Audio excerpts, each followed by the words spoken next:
able to tell me when the last time you may have seen her? Oh, about 3 or 4 days ago. Single mum Caroline Coates vanishes without a word. The phone is still sitting at the table, so we're really concerned that there's no form of contact. And she's left her young daughter behind. If you are out there somewhere, Caroline, come back or contact the police.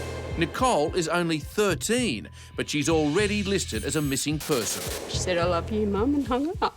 But police hit the jackpot. There they are. Stop there, stop! Guys, stop! And where is refugee Peter Buckich? He was such a nice, fun-loving guy. He moved to Australia, then his life fell apart. Please come and let us help you. Also, the disappearance of lecturer Elaine Morgan. A lot of these people, you've got to understand that, you know, maybe not in the normal frame of mind when they go missing. Her abandoned car is found at this remote cliff face. We're all praying that she is safe. In New South Wales, Dylan, it's Mandy from the Missing Persons Unit. How you going? All right. Senior Constable Mandy Gale is talking to Dylan Morgan, who reported his wife Elaine missing. I'll sit down with you this morning and just go over what we've done. That'd be good. Yeah, just so you have an idea of what we're doing from our end, and if there's anything else you can think of, anything else we can check. Okay. The last time Elaine was seen was 4 weeks ago when she dropped her daughter at her dance class. And the girls are at school? Your daughter's at school? Daughter's at school now, yes, that's right. That night, Elaine's car was found abandoned at a cliff-top car park on Sydney's northern beaches. And since then, Dylan has spent every waking moment looking for her. You've done a wonderful job. You've put your posters out and everything like that. So now it's up to Mandy to try and find the missing lecturer. Come round when you're ready. See you then. Excellent. Okay then, Dylan. Bye. A fairly extensive search was done on the 21st of last month, just a matter of days after she went missing, and we didn't get anything from that. I made inquiry, she hasn't left the country, and the detectives are looking at a computer she was using at home. It's just really distressing that nothing's coming back, and we're really worried at this point. In Newcastle, on the trail of missing 30-year-old mum Caroline Coates, Kelly and Steve are about to search her flat with her ex-boyfriend, Joseph. Last week, Joseph reported the young mum missing. So when exactly was the last time you saw Caroline? About lunchtime on Friday. But what's frightening is that Caroline is a schizophrenic and disappeared without taking her tablets. How long can she go without her medication before she starts having effects? A couple of days. When Caroline hadn't contacted her 4-year-old daughter Arabella, Joseph feared the worst. This woman means so much to me and my daughter, and if you are out there somewhere, Caroline, you know, please, you know, come back or contact the police because we're so worried about you. Today, just one step inside Caroline's flat, and it's obvious just how desperate she is. Right, so this is typical. Medication, where's that? She's supposed to take it every night. And when they count up the tablets, 10, 20, 30, they're even more concerned. 50, 60. She's taken 7 in a month. Caroline hasn't taken 23 tablets over the last month and could now be psychotic and in real trouble. So she's barely taken any in the last month. And because she's left her mobile behind, police can't contact her. But Steve has another idea. I think the best thing for us to do is actually get onto the bank. If she has touched it, it might give us an area. She's used it and it might be down Campbelltown, who knows. Right, yeah? Might as well get out of here and let you look it back up. We're really concerned at the moment. There's no medication taken, the clothes aren't gone, and the phone is still sitting at the table, so we're really concerned that there's no form of contact. Meanwhile, across town, Mandy's off to interview the husband of missing university lecturer Elaine Morgan. I think being a mum myself, the hardest thing would be is to leave a child, but then a lot of these people, you've got to understand that, you know, maybe not in the normal frame of mind when they go missing. They may just need a bit of time out, a bit of space, quite entitled to do that, but it's so important that they just contact the family and let them know they're okay. And often, a lot of the time, the family are happy with that. Back in Newcastle, Kelly and Steve are door-knocking Caroline Coates' neighbours in the hope they may have seen her. We're just looking for one of your neighbours. She's been reported missing. I haven't seen her a week, maybe a little bit more now, so I don't know where they are. She got a young kid? Yeah, a little daughter. 3-4 days ago. 3-4 days as well. They seemed okay. They were sitting out there in the sun last week when it was warm. We're just looking for one of your neighbours, Caroline. Are you able to tell me when the last time you may have seen her? Or? Oh, about 3 or 4 days ago. 3 or 4 days ago? She often goes, you don't see her 3 or 4 days, she might lock herself in a world of her own, I think. And that's the danger. Without her tablets, that world may be crumbling around her. The neighbours haven't seen her for at least a few days since late last week. So we're going to go back to the office, make a few more inquiries and check with the bank and see how we go with that.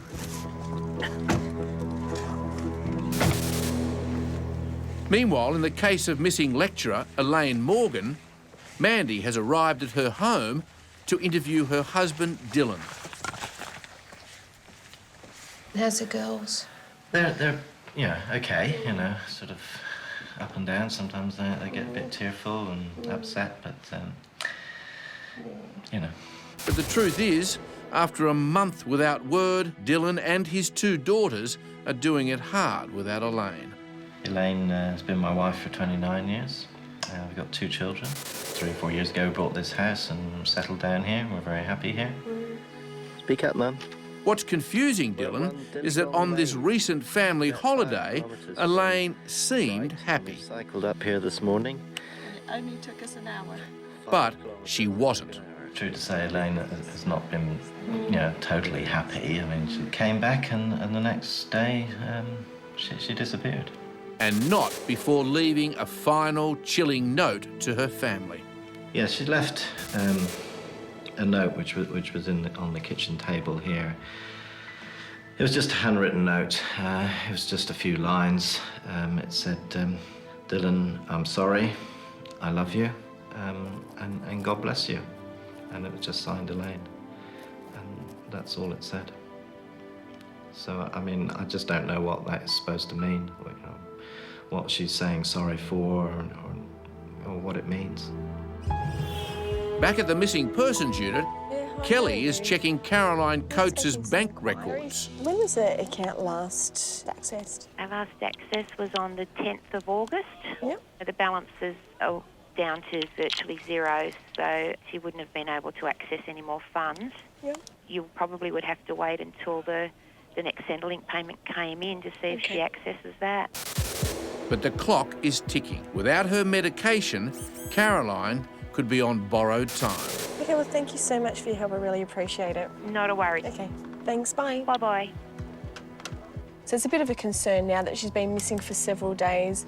She has no more money available to her in her accounts that we're aware of. Her mother's recently passed away. Her father isn't really coping with it that well, and it is her birthday, so a culmination of all of those events may have had her go to see her father at that time. Where we up to? Up to Campbelltown. Okay.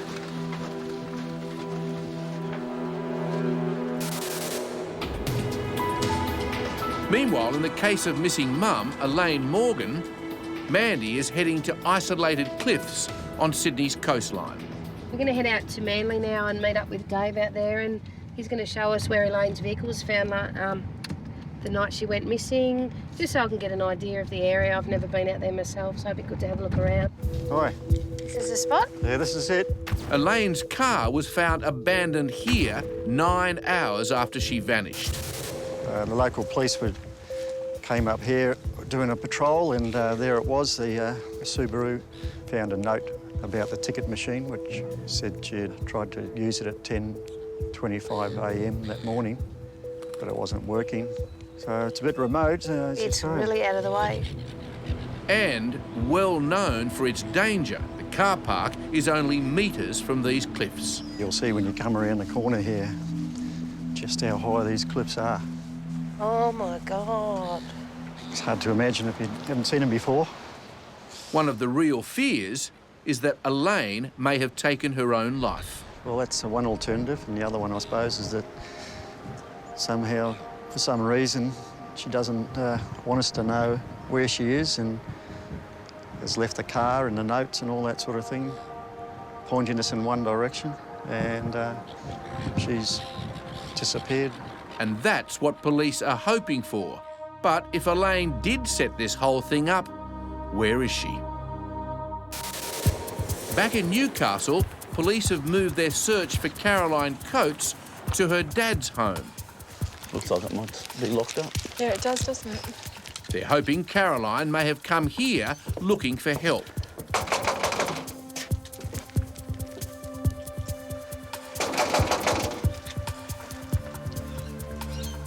Doesn't sound like there's anyone home. All looks locked up. No one's home, but maybe the neighbours know something. Can we just ask a few questions just in regards to one of your neighbours up the street, Mr. Coates? Yeah. Just wondering if you'd seen him recently. No, the last I saw him, the ambulance pulled up and they took him because he was pretty sick.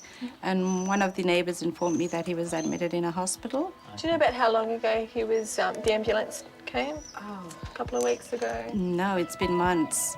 Maybe, yeah, 5 or 6 months. OK, thank you very much. Thank you. Bye. It's not a bad lead. If Caroline has gone to the hospital to see her dad, he may know where she is. It does appear that the father is in hospital, so we're going to go check the hospital and see if he's had any visitors lately. Meanwhile, in the case of missing lecturer Elaine Morgan, So do you want to come through? Detective Sergeant David Fairclough has been checking Elaine's computer for clues. It appears that Elaine has accessed sites in relation to health issues mainly, but apart from that, there's nothing to indicate where she might be at this time. Nothing, except the health sites and Elaine's final note that has everyone frantic. That's the note that I found when I got home that evening on the 17th, so that, you know, when I picked up Sophie from ballet, that was sitting on the kitchen worktop. Yeah. And those are her lipsticks from her handbag and combs from her handbag as well. Yeah, the reason I want those is because we can possibly get DNA from them. Okay. We might need to get some DNA from your daughter. Yep. I know that often can be quite traumatic, and if that's the case, we can arrange for a counsellor to be there if you think that would help. Okay. Thanks for the computers. With so little to go on, the case is far from over. And Mandy's major concern now is the welfare of Dylan and the 2 girls Elaine left behind. The mums from the school are sort of helping the family, and they've got a lot of support that way, which is really important. I just sort of worry for him, like seeing how he is. He seems to be trying to be really strong and all that, and I just wonder and worry at what point he's going to need someone to talk to himself. Well, where are we?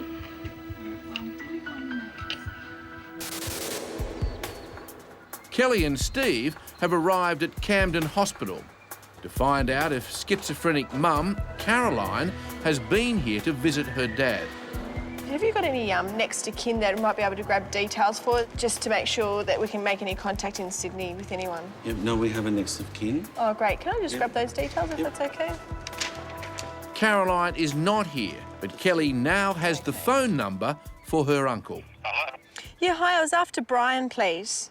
Yes, speaking. Hi, Brian. It's Senior Constable Schofield here from the Missing Persons Unit. How are you? I'm well. We're just making some inquiries in regards to Caroline. Is there any chance that she's been in touch with you in the last couple of days? No, that'd be most unlikely. She's quite estranged from the rest of the family, but since John's been in hospital, she's broken into the house twice. Now, how long ago was it the last time she broke into the house? Probably about 4 to 5 weeks. In my opinion, she's really just after money. Appreciate your time. No trouble. Okay, Thank you thanks very much. Bye-bye. Bye. Bye now. He has been able to provide us with some details for her brother. Although we're not holding much hope that she has contacted him, we'll get in contact with him and see if he's got any further details to add.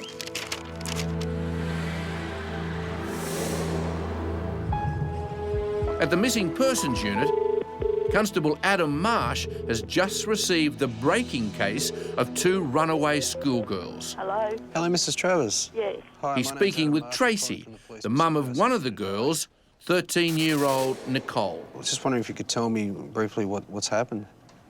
Well, we don't know. She went to school yesterday morning. Okay. And everything was fine. And didn't arrive home yesterday afternoon. But this case is double trouble. Nicole's run off with her best mate. I just rang the school and they didn't go to roll call. Okay. So she caught the bus to school and they've gone. Okay, they've gone together. Yep. I can see here in the report that she had no money with it. And as far as I know, I don't think she took any clothes either. You said she took a different bag to school? Yeah. Okay. Will you be home most of the day, or...? Yeah, I'll be home all day. Adam is no stranger to runaways. Thank you. And knows all too well just how dangerous the situation can get. Two 13-year-old girls with not much street-wise experience could be exposed to people who are streetwise. While Adam and Doug take off to find the two 13-year-olds, new information is just in on missing lecturer Elaine Morgan. Just received a phone call from a lady at Newcastle. It looks like Elaine's husband's poster drop is finally paying off. He's put the poster in the right shop and people have come in and seen her. And she was certain it was this lady. Wow. She didn't notice anything different about her? She spoke with an accent. And Elaine has an English accent. Thanks, Mark. It makes sense because she was in Newcastle the day before she went missing. So, yeah, it's promising, but it's still a mystery. Elaine, we're missing you dreadfully. We love you to bits, and I don't know how we can go on without you. We really need you to make contact, Elaine, and your mother needs you to know that you're safe also. So please, if you're listening or if anybody recognises you, just please let somebody know. Contact the Missing Persons Unit or anybody in authority, and just pass on that message, please. Meanwhile, across town, in the search for the two missing schoolgirls... Maybe it's just an adventure. Adam's heading to Picton, south of Sydney, to interview Nicole's mum. Kids can be resourceful, and sometimes they have a lot of friends that their parents don't know about. There's quite possibly a few places they might have gone to. And when they arrive at Nicole's home...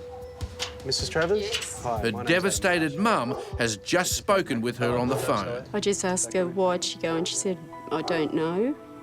And I said to her, did you take clothes? And she said no, because I wasn't expecting it. Nicole has taken nothing except a small pink shopping bag.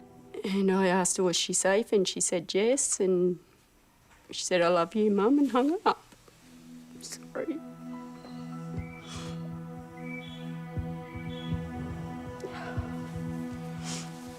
And Tracy has also received news from Nicole's school principal. She thinks that they're going to Bowral railway station.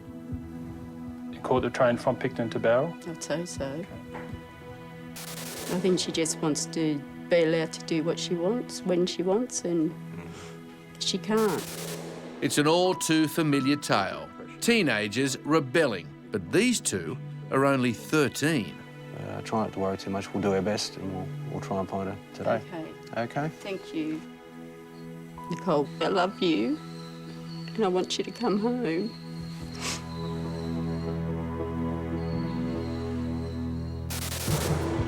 In the disappearance of Elaine Morgan, Mandy's driving 2 hours to investigate a possible sighting.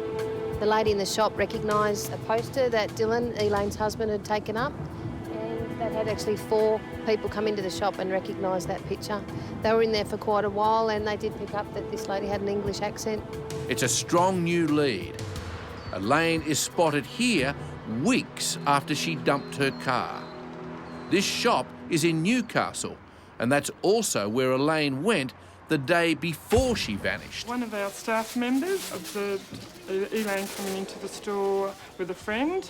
They were just doing a bit of shopping, looking around, and that was on Friday the 18th, I believe. Oh, yep. Right. Oh, that's interesting. Yeah. What time of day was that? I believe it was about 12:30, I think, and she was with a friend. But who is Elaine's mystery friend? They were having a conversation, the two ladies between themselves, seemed very happy. Maybe happy enough to close the book on her old life and start a new one without her husband and 2 daughters. Back at the Missing Persons Unit, the breaking case of Bosnian refugee Peter Bukic has Senior Constable Gary Bailey worried. Yes, that Darko. He's on the phone to Peter's brother-in-law, Darko, who reported the 30-year-old chef missing. He went to the city and he didn't come back to home. I'm scared now that he didn't get into that. That's very dangerous. I'm just very, very scared of that. Darko tells Gary Peter's problems are the result of living through the war in Bosnia. He never had a real home. So now, Gary needs to act quickly. We'll see you, Darko, around about 1 o'clock, all right? Thanks, Gary. OK, mate. Good on you. Bye. Peter survived the war over in Bosnia and came over here and left his family behind, and all his friends. And on top of this now, he's just had a big break-up with his girlfriend. Putting all these things together, he could be in real trouble. So we're going to slip out to see Darko and see if we can get to the bottom of it and find him as quick as possible. Meanwhile, on the trail of the two missing schoolgirls, Adam is hoping railway surveillance footage may reveal where the girls have gone. Possibly got on at Picton Station yesterday and travelled to Bowral. They haven't gone to school, so we were wondering if we could have a look from 9 o'clock onwards. If the girls did catch a train, one of these cameras could have recorded their journey. This is Picton, is it? Yeah, that's Picton. OK, there's two young girls. Yep. It's quite possibly them. And it doesn't take long. There's the two 13-year-old mates, both carrying those pink shopping bags. They're getting on the train. Yeah, 10:20 at Picton, onto the last carriage. The footage shows the girls hopping on the 10:20. And here they are getting off at Bowral Railway Station 45 minutes later. They are. That's right. Yep, they can. And there's Nicole on the phone talking to her mum. So they've gone out the exit? Yep. The police net is now closing in. We're going to head straight down there now because hopefully they're still there. Meanwhile, in the search for Peter Bukic, it's now 8 days since anyone has heard from the Bosnian refugee. And Gary is hoping his distraught brother-in-law, Darko, will provide a new lead. He still looks pretty similar to this, does he? He put on some weight and he lost some hair on the top. This is home video of Peter in Bosnia before the war. He was such a nice, fun-loving guy, very much fond of his sister, my wife. But obviously, family interruption changed his life, probably forever. That interruption was the Bosnian War. And starting a new life, Peter came to Australia. But the horrors of the war led to problems at work. He wanted a beer. Yeah. You can't get a beer when you work, you know that, Peter. And he just walked out, sit on the street and start crying, shaking and crying. After breaking down at the restaurant where he worked as a chef, Peter vanished. All his stuff was there, so he didn't have anything. So I went back and left my business card, my mobile number and key of the unit. And I just wrote on the back of the card, Peter, come home. Everything is okay. Let me help you, Oh, dear. But then, just as it's all becoming too much for Darko, the phone rings. Hello? The search for the two 13-year-old runaways has now moved to Bowral Railway Station. And Adam is hoping these teenagers have seen the missing schoolgirls. Her name's Nicole White. She's missing at the moment, and she was seen around here a little while ago. Heard the name, but I don't know. If they do know anything, they're not saying. But these workers weren't so tight-lipped. We're looking for a missing 13-year-old girl. Her name's Nicole. OK, we know that she's been here in the last 2 days. Yeah, just have a look at that. Pass around, boys, if you like. Pass around. That's it. Yeah, this morning, eh? Gone down there a minute ago. There we go. Two Supre bags, pink, like Supre bags. That's the girls. And where were they going? In that direction. It sounds very much like Nicole and her mate. Guys, if you do see them again, call the local police and we'll go take a look down there. We're going to do a canvass around Bowral because we know they're around here. Meanwhile, in the case of missing mum, Caroline Coates, after 10 long days, she's been found by local police. We're just going to have a chat to Caroline, just see how she's going now that she's been returned, and just see where she's been and if she needs any help and any counselling. Hello. Hello, how are you? Yeah, awesome. Just wanted to come and make sure that everything was okay and, yeah, everything's okay? Yeah. Just visiting friends and... Nah, just crashing at motels. Okay. Any reason? Nah, just fed up, I think. Just fed up? Yeah, with my flat and everything. Yeah. Tired. It's not a crime to take off without telling anyone, but the effect on family and friends is heartbreaking. If you're going to do it, let Joseph know maybe. Got a little Bella there, and you put Joseph through a lot of stress. So I was thinking, you know, maybe you lying in intensive care somewhere, dying in a gutter somewhere. I always think the worst things possible, so Alrighty then. Okay, see you later. Soon. Bye. Thanks, Joseph knows they've been lucky this time. And from here, it'll be one step at a time. South of Sydney, the hunt for the missing schoolgirls is really hotting up. Police are searching the area around Bowral railway station where the girls were seen less than an hour ago. Bushlanders, might have had it sat down here for a feed out by the creek or something, but... Adam has a hunch and heads into scrub behind the station. We're looking for two missing 13-year-old girls. School uniform? Yeah. Yeah, there's been 3 or 4 of them down here today. Oh, do you know which way they went? I just saw them go there and back and forth. With only hours before nightfall, Doug knows they have to act fast. Would they turn right to this path down here? I just saw them walk down here, but there's only one way to go. There's only bushland there. Right. There's a little creek here, and that takes you to the road. There they are.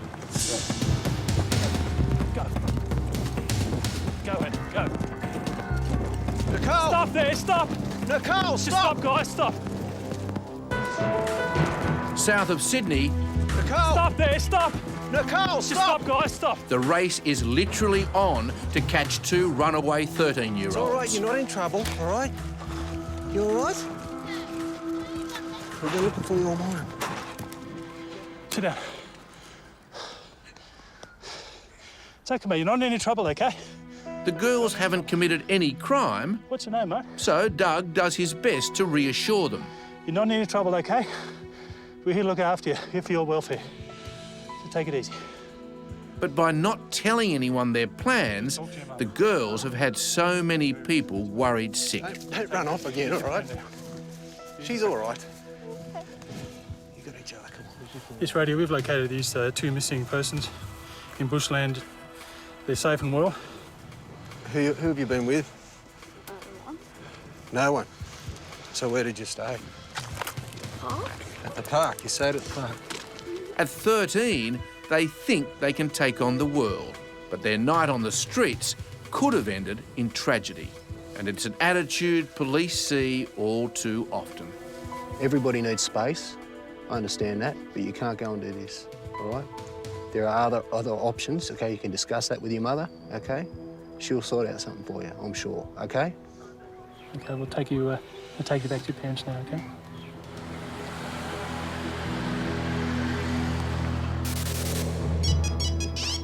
Meanwhile, in the case of missing refugee Peter Buckich, a call comes through on the mobile phone Peter left behind. Who is that?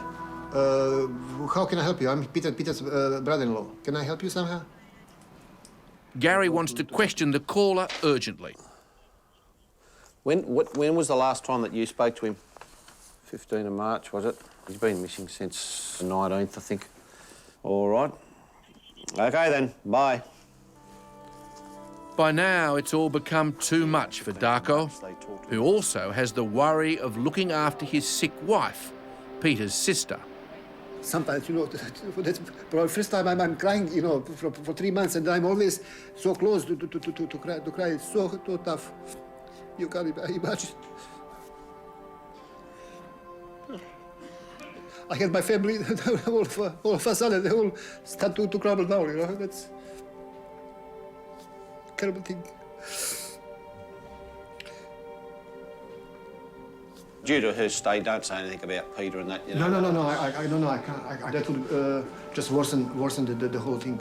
All right then, you poor bugger, you've got a lot on your plate. Hopefully we can find Peter for you, all right? Thanks, Gary. Good on you, mate. Thanks, man. Bye-bye. Bye-bye. Feeling so much pain, Darko makes this heartfelt plea to his brother-in-law. Peter, that's your home. Please, let us help you, and we will sort it out. We'll put your life back into track, and that's beautiful country. Give us second chance in our life, second fair go, you know, and why to just misuse it, you know? Enjoy the life. Peter, please come home.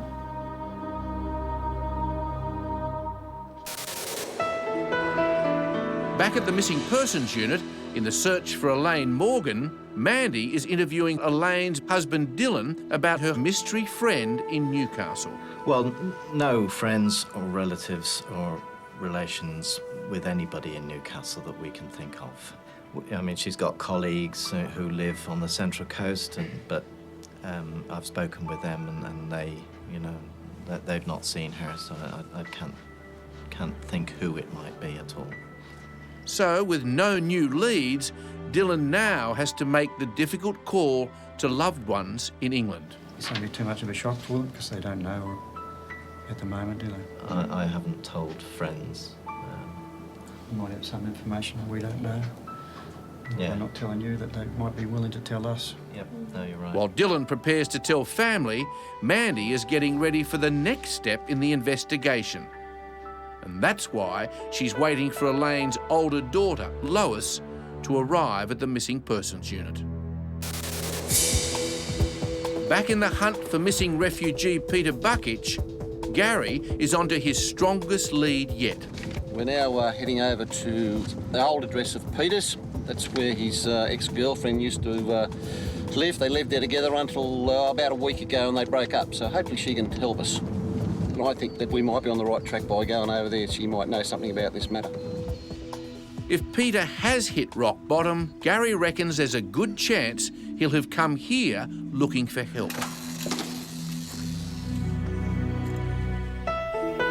Back at the Missing Persons Unit, Kelly is already hard at work on an urgent new case. Your wife is Nancy? Yes. Yeah? She's on the phone to the husband of missing 66-year-old Nancy Teo. Sure, so she was just wearing a jumper? Nancy, who suffers from dementia, went to a shopping centre toilet and then vanished. What we'd like to do is come out and probably get some more details on where she's likely to hang out and just get maybe a current photo of her so that we can show it around the shops when we do a canvass of the area. Yeah. Are you okay with that? Okay, come up. Okay. No worries, I'll speak to you soon. Bye. She's been missing overnight in just the clothes that she was out shopping in. She's got no money, she's got no identification, and her English is fairly limited. So, yeah, we've got a bit of a concern for her safety. It was very cold last night. Meanwhile, in the search for missing refugee Peter Buckich, Gary's hunch that he may be with his ex-girlfriend is spot on. Well, we've got some good news. We've gone in and seen Joyce. And lo and behold, she should be in there with her, is Peter. Apart from the fact of that, he's seems all right, actually, but he's admitted that he's got a problem. And he's going up to St George Hospital to see if he can get some, put him in there and get some treatment, get him back on the rails. Gary has sighted Peter, and all that remains now is to ring the family with the good news. We've found Peter. He was actually over at his old girlfriend's over at Joyce's. He's going to go up to St George Hospital. We're going to head up that way in the moment. They've already gone up there. Yep, you can sort of relax a little bit now and just worry about your wife, you know. OK, good on you, Darko. Bye. For a while, it'll be tough going for Peter, but with his family behind him, there is still a lot of hope for a happy future. Back at the Missing Persons Unit, Elaine Morgan's daughter, Lois, has arrived to give her DNA. Andy, and this is She's taking the DNA swab because if police ever find her mum's body, DNA may be the only way to identify her. Okay. This probably feels really very daunting sort of thing, but we'll make it as easy as we can. Even though Elaine could still be alive, when DNA is requested, it is usually because police fear the worst. So just give it a good wipe, as if it's like a lollipop, I guess. Just keep, just both sides of the foam. Everyone in the room knows the gravity of this moment. A daughter providing a simple mouth swab which could one day identify the remains of her mother. That's it. But Lois certainly hasn't given up hope of finding her mum alive and makes this plea for her safe return.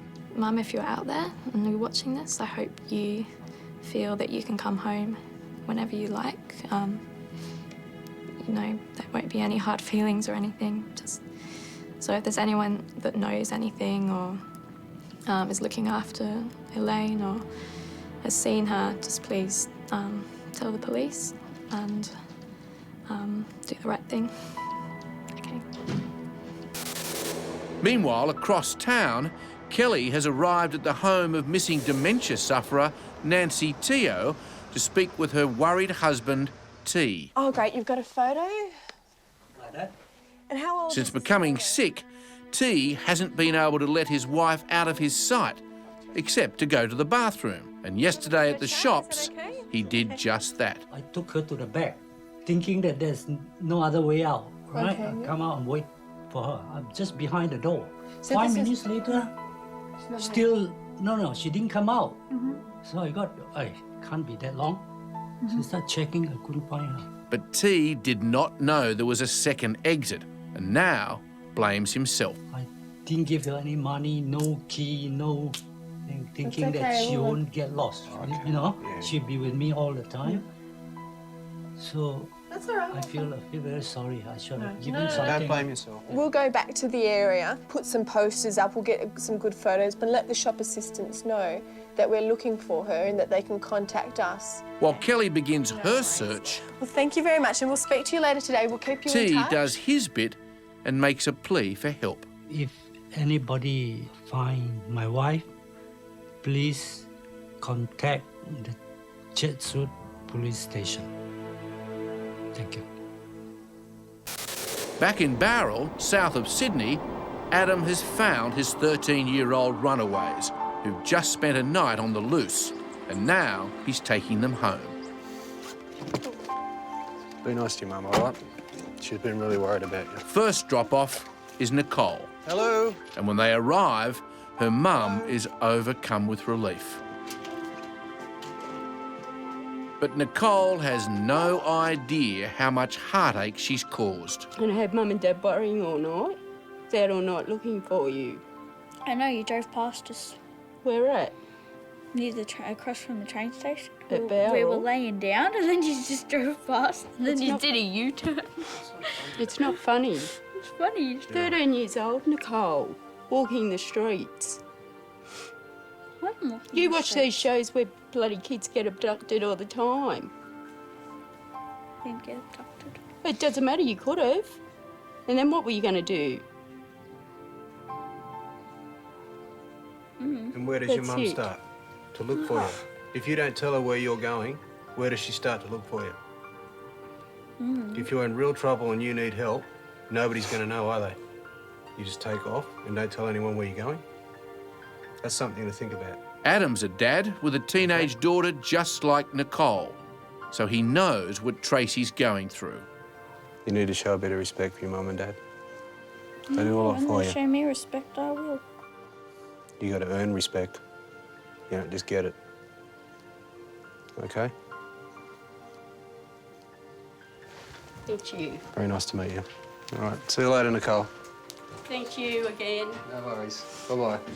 Adam now has one more job, to reunite Nicole's mate with her anxious mum. But when they get there, it's not good. Come back and talk to your mum. And as Adam and Doug go inside to broker a peace, over at Nicole's house, she finally realises how lucky she is to have a mum like Tracy. I love you. Don't do it again.